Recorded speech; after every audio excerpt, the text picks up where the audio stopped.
নমস্কার বন্ধুরা, আজ তো শনিবার, তো নিরামিষ আমাদের পুরোই। তো দিয়েছি গরম ভাত। দুপুরের মেনুতে আজকে এই আছে আর কি। আছে একটা লেবু কাটা, নিরামিষ দিন তো লেবুটা মাস্ট রাখতেই হবে। আর নিম পাতা ভাজা, আলু ভাতে দিয়ে মাখা।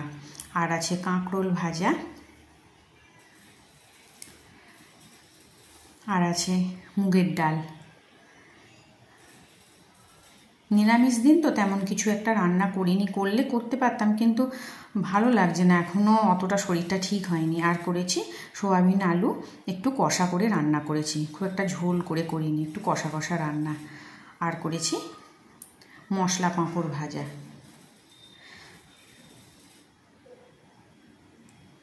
ব্যাস, এই ছিল আমার দুপুরের মেনু। তো কেমন লাগলো সবাই অবশ্যই একটা লাইক করে জানিয়ে দিও। আর ভালো লাগলে অবশ্যই আমার পাশে থেকেও আমার চ্যানেলটাকে সাবস্ক্রাইব করে দিও। দেখো থালা সাজানোটা কেমন হয়েছে। জানি যদিও খুব একটা ভালো হয়নি, কারণ পদ তো বেশি নেই, পদ বেশি থাকলে থালা সাজানোটাও বেশ ভালো লাগে দেখতে। তো যাই হোক, ভালো লাগলে একটা ছোট্ট করে লাইক করে